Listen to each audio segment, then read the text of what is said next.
Hello, everyone, and welcome to another episode of Selling Greenville, your favorite real estate podcast here in Greenville, South Carolina. I am your host, as always, Stan McCune, realtor right here in the Greenville area of South Carolina, and you can find all of my contact information in the show notes or the show description, depending on which podcast app you use. And please reach out to me with any of your real estate needs. I am available: text, phone call, direct message, email, whatever works for you. I am accessible all of those ways. And just a reminder, as always, please go ahead and whatever podcast app you're using, please hit the little subscribe button. Make sure you don't miss any future episodes. Please also leave a little review. Just type up a short little review and a 5-star rating. Tap the 5 stars. That would be helpful. It just helps to get the show out to as many people, and also just makes me feel good.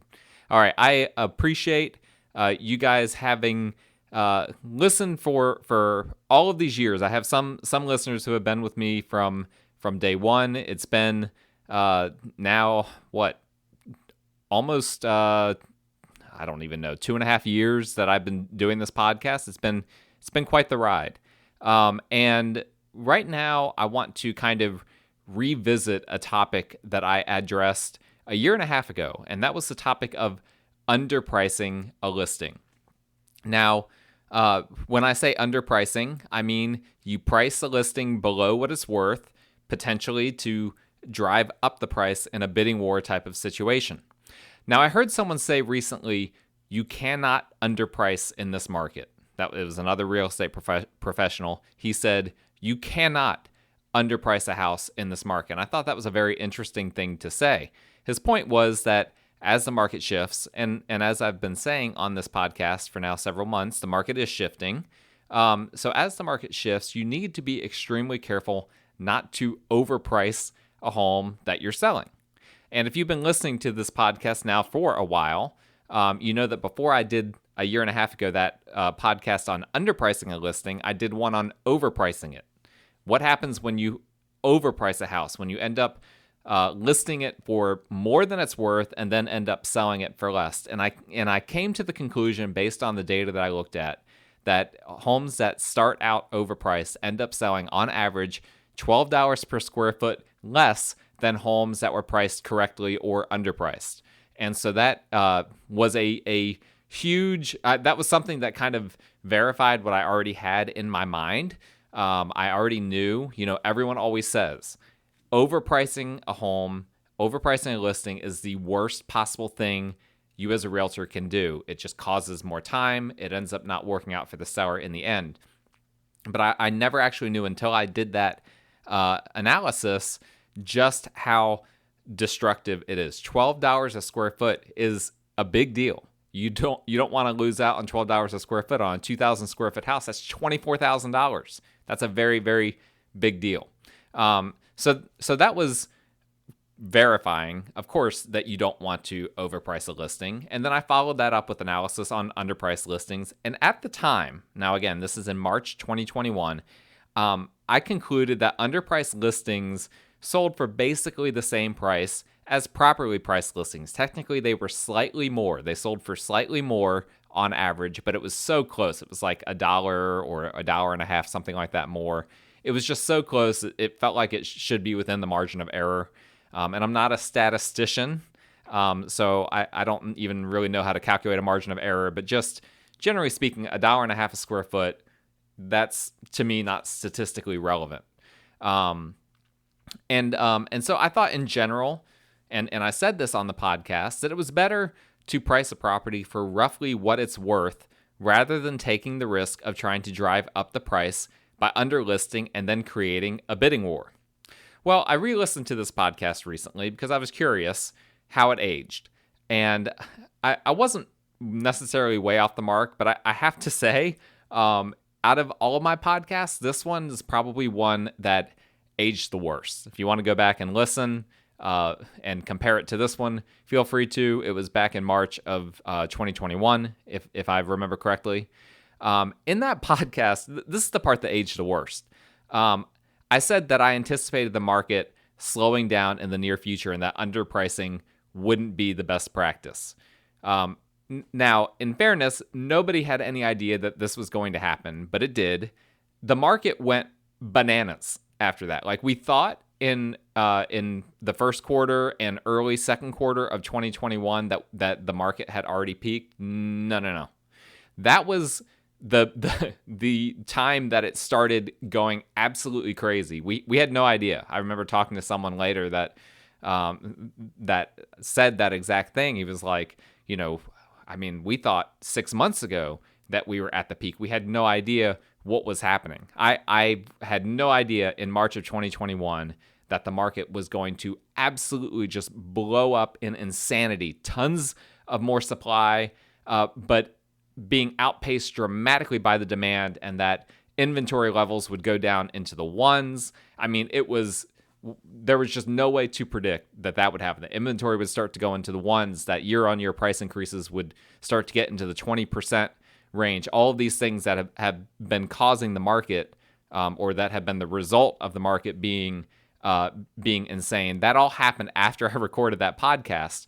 And it was really hard to predict that was going to happen. Nobody that I was following, or none of my sources, and I have a lot of sources. I do tons of research on the real estate market, both in Greenville, both nationwide. Nobody that I followed that has a really good track record of predicting things predicted that would happen, but it did. And so it was kind of laughable when I went back and re-listened to that podcast. I was like, oops. I put it all out there, though. I'm willing to take my lumps. I was wrong. The market didn't slow down in the near future. In the immediate future, it got crazier. Now, we know that it is slowing down a little bit now. But again, as in my most recent podcast about the market stats that came out with the Greater Greenville Association of Realtors, even though there are indicators that it's slowing down, there are other indicators that it's still very hot. And so we have to take all of these things. You have to put the whole puzzle together, because there's all sorts of different pieces, and not all the pieces interlock in the way that you would expect them to. So back in March 2021, basically a year and a half ago, I said that I didn't think underpricing would be a smart practice, that sellers would potentially leave money on the table if they underpriced a home. But I also said that if you're going to underprice a home, probably the best practice is to underprice by a lot. Not underprice by $5,000 or $10,000, underprice by a lot. And I think that I got that part right. Now, in this episode, I'm not really planning to get into the analysis of all of that. I didn't back then. That's more of a gut feeling than anything. But I stand by that. I think I was right in that assumption that I made, was that if you're going to underprice, you need to underprice by a lot, not just by a little. Well, since that time, it's become more standard practice. So in the past year and a half, it has become more standard practice than ever to underprice a listing. And from what I've seen anecdotally, it hasn't hurt any of the listings. And in some cases, it has appeared to help. Now, that's just anecdotal. We're going to look at the data and see that there may actually be some instances in which it has hurt. And that's logical, as I've already said. And as I said in that episode, sometimes people will get fixated on the price, on the list price, and they can end up not driving a home up as high as it should be. But that being said, it has become more standard practice than ever the past year and a half for listings to be underpriced in an effort to create a bidding war. And I have seen real instances in which a home has sold for more than I believe it should have that started off underpriced. An example in my own neighborhood was a house that listed, a very small house on a very busy street, that listed for $175,000. Now, even with it being small and on a busy street, I thought this home should be worth in roughly the $215,000 to $220,000 range. That was logically what it should go for. It ended up selling for $237,000. So it ended up selling for what, $52,000 more than what it was listed for. That just completely blew my mind. And I believe that it sold for more than it would have had they listed it for 220. Now, if they had listed it for 220, it might have still gotten bid up a little bit, but do I think it would have gotten bid up to 237? Probably not. What happens when you underprice a home is you get more bodies in the home. You get more people looking at the home. And then there might be people that at the 220 price point would have said, forget it. There's a gazillion of these homes this size that are 220. I'm not even going to look at it. But instead, at 175, you get all these people that are like, well, I know it's worth more than this. I know it's going to sell for more than this, but let's go ahead and take a look at it and put our best foot forward. And maybe someone looks at it that wouldn't have looked at it at 220, and they just fall in love with it. And they say, you know what, I'm willing to go up to 237. This is exactly what I'm looking for.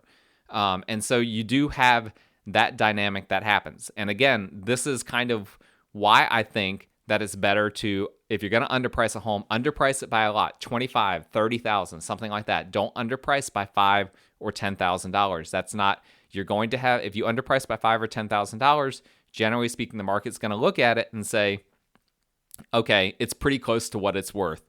And you're just going to get those full price offers. You're not as likely to get the bidding war to come into play at that point. Now, again, not every time does it make sense to underprice a home. And before I get into the data, I just want to make this clear.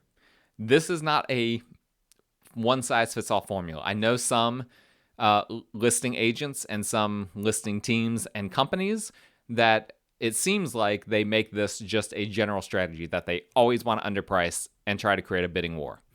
I personally don't think that is the way to go. I think that there are 2 times, at least, there might be more, but 2 off the top of my head that make the most sense for underpricing a listing. The one is if a property is really hard to determine the value. So we're not sure what the exact value of the home is. There's a huge range. Usually when I'm pricing a home, I try to come up with kind of a narrow range of what a home might be worth. Hopefully the seller is on board with that and we can both move forward with that. When it's hard to determine the value, then at that point it makes sense to so for instance, if that range is like a $30,000 or $40,000 range, then at that point it makes sense to go with a much lower price, right? And let the market decide at the end of the day what a home is worth. So homes that are difficult to determine the value, usually it's pretty straightforward to determine value of a home, at least from my perspective. I've been doing this for so long. It doesn't usually take me that long. But still, there are some unique examples where it can be difficult to determine the value. One is if a property is a fixer-upper. That's an example in which, okay, it makes logical sense that it'll be hard to determine what this house is worth because it needs so much work to be done on it. Fixer-uppers can be hard to value unless there are a lot of other fixer-uppers in the area that have sold recently. Usually there haven't been in a lot of instances. Another example would be a home that has unique features that you can't really find comparables for. And by unique features, that can be anything. It has, an apartment over the garage, or maybe it lacks a garage. I flipped a house a couple of years ago that it was the only house in the neighborhood that didn't have a garage, and that posed some challenges for pricing the house. It was like, okay, what's the market going to say? Everyone in this neighborhood has a garage, except for whoever is going to end up living in here. So that can be an example. A house that has unique features or lacks the features that conform to the neighborhood. Or perhaps we're just talking about a neighborhood that is generally hard to comp for.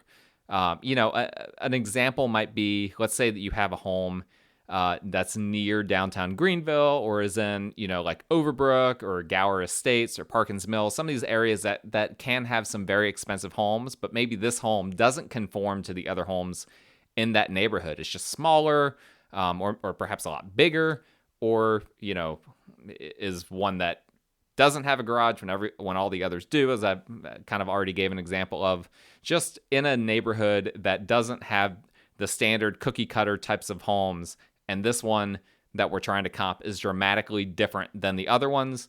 that's an example where it can be hard to determine a value. So anytime a property is hard to determine the value of, it could make sense to go the route of underpricing. Again, I'm not going to say it always makes sense to do that, but it could.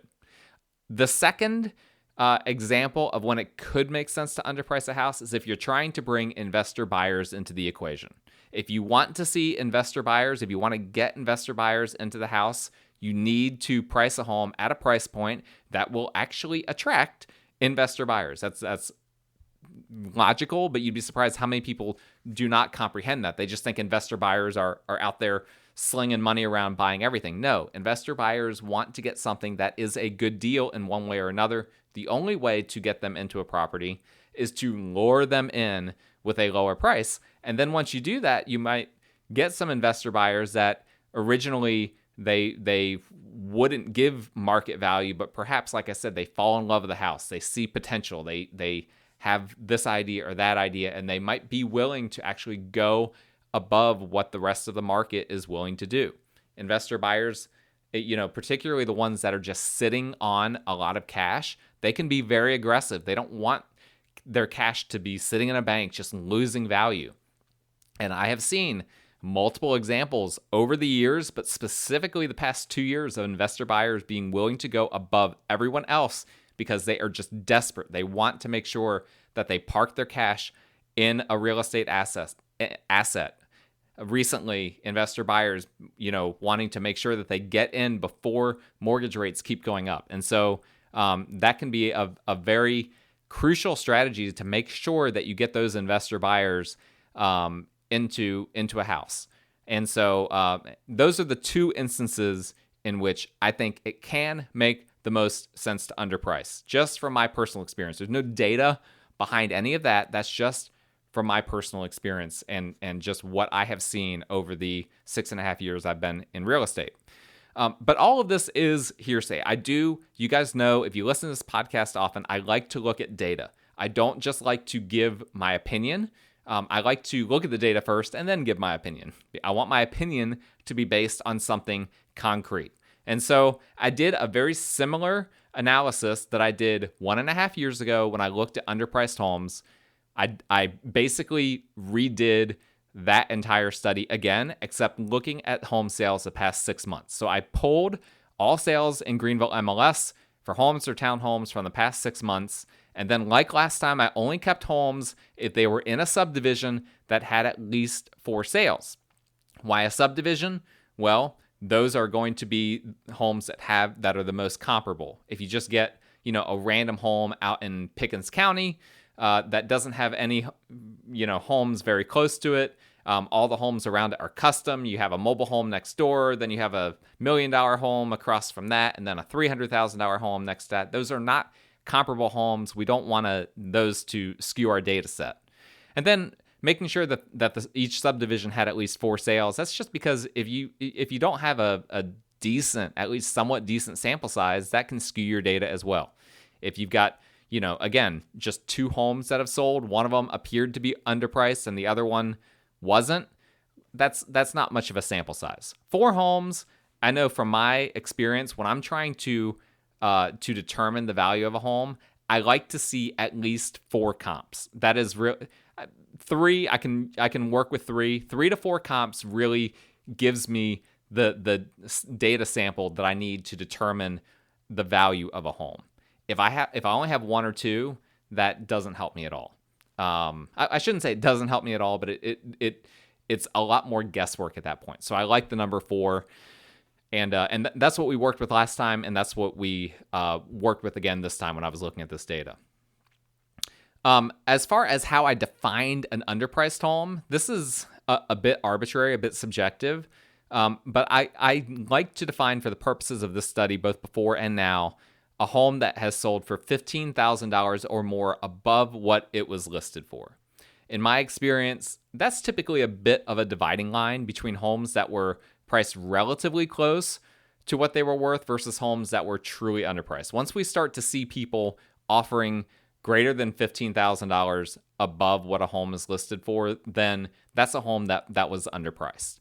If people are offering $5,000, 11,000, 12,000 above what it was listed for. To me, that's just a home that it wasn't underpriced. It's just very desirable for whatever reason and had multiple offers that came in, and that just drove the price up. So I took homes that had sold for $15,000 or more above what they were listed for in subdivisions that had at least 4 sales the past 6 months and compared them to the other homes within their subdivisions. And what was the end result? The end result was that homes that were underpriced, okay, they sold for $15,000 above what they were listed for. They sold on average for $7.63 per square foot more than homes that were not underpriced by this definition that I've given. If you want to look at the median, because the median is obviously an important number to tell us whether that average is accurate, the median was a little bit lower, but it was still substantial. It was $4.70 above what the average in the neighborhood sold for. So both the average or the mean and the median were substantially above what homes sold for if they were underpriced. So the underpriced homes, to say it another way, they sold for more, and it was a substantial amount. I think, unlike last time where it was just like in the $1 range, I think we're looking at these numbers, $7.63, $4.70. I think that these are numbers we need to take very seriously, and this needs to influence how we approach this underpricing a listing discussion. And now this is a very unique market. As I've said before, we need to tailor our strategies to the market that we're in. And that being said, I think that underpricing honestly is more viable now than it has ever been because of how much we're seeing the market shift. Because not only do we have these dynamics potentially in place where there might be a home where it's hard to determine the value of, or there might be a home that you want to get investor clients in, but also we have this dynamic in place where the market is changing and we don't exactly know what's going to happen. We just know that demand is not what it was a few months ago. And so demand is falling. That's going to impact home values. Underpricing a home, it might feel scary. Underpricing your home when you're selling it might feel scary, but at the same time, it may make the most sense in order to get in front of this shifting market. It may be the safest way to go. Let the market decide. Let the market decide what your home is worth. Don't try to guess wrong and then overprice the home and then lose $12 a square foot. That's a big deal. At $4.70 per square foot, so let's just go with the median. The underpriced home sold in the median number for $4.70 per square foot above the average, above the normal for the neighborhood. That's substantial. On a 2,000 square foot house, that's an extra $9,400 that a seller makes. So you don't want to lose $9,400. Nobody does. I don't care how much money you have. Nobody wants to lose that money. If you're very, very wealthy, that's at the very least a very, very nice meal, right? And I mean, in Greenville, that would be multiple very, very nice meals. We don't have any restaurant in Greenville where you can, unless you have a massive group, get one meal that's going to cost over $9,000. But I know that there are some places in the world that do cost that. So, long story short, you don't want to leave money on the table. And so we need to keep this as a tool in our toolbox, the possibility to start a listing with a lower price, with a substantially lower price than what we think it might be worth. But again, I'm not saying to always do this. I'm saying keep that as a tool in our toolbox because remember, each house and each situation is different. The quote that I started this episode with, the quote that you cannot underprice a house in this market, I kind of disagree with that, okay? And here's why I disagree with it. The sample set that I used, that I already described, ended up having the data for 657 houses. That was ultimately my sample set, was 657 houses. And of those 657, 269 of them, just a hair over 40%, actually sold for less than the average in their subdivision. So even though the average across the entire sample set and the median across the entire sample set was greater than for the underpriced homes than for those that weren't underpriced, still 40% of that sample set still had the underpriced homes selling for less than the average in those neighborhoods. And so you could make the argument that 40% of the time, just based on this sample set at least, 40% of the time in that sample set, underpricing didn't work. And perhaps 40% of the time moving forward, it won't work. Like I said, I feel like it makes the most sense for homes that are more difficult than normal to determine the value of, or of homes where you want to involve investor buyers for whatever reason. But that strategy differs based on the type of home that you're selling, the area that it's in, what the market on a meta level is doing. There are a gazillion things to consider. And it's not, you cannot take a one-size-fits-all approach for this. So I want to make that clear. You guys, if you're thinking about selling a home soon, it might make sense to underprice. It might make sense to try to determine exactly what the home is worth and to go with that number. The only thing it doesn't make sense is that it doesn't make sense to do is to overprice. Do not overprice your home. I'm promising you, I will tell you, it doesn't work. You will end up regretting it. It'll take longer to sell. It'll sell for less money. It'll be stressful for everyone. Don't do it. It's not going to work out in the long run. And I will say the past 1.5 years, it has been the best market ever to overprice a home in, because there were situations where people would overprice a home and then drop the price and then get multiple offers after they drop the price. That dynamic is basically done. We have completely seen that disappear, that possibility that you could overprice a home and then have it sit on the market for a while and then lower the price and then get an influx of activity. We're not seeing that happen anymore. And that's the shifting market that we're seeing. It's directly impacting certain properties and certain situations, and that's one of the ones that's been impacted the most. So make sure that you talk to a real estate professional, which, by the way, I am one of them. So again, my contact information is in the show notes. If you need to talk to a real estate professional about selling your house, I do that. I represent buyers and I represent sellers, so please keep me in mind. And as well, thank you guys for listening to the show, for all your loyalty. You can express your thanks to me by hitting the 5-star rating button, by leaving a short little review, by hitting the subscribe button. You can even unsubscribe and then resubscribe. Supposedly that helps the algorithm. I have no idea. It doesn't make any sense to me. But if you want to do that, feel free. Go at it. I appreciate you guys listening, and we will talk again next time.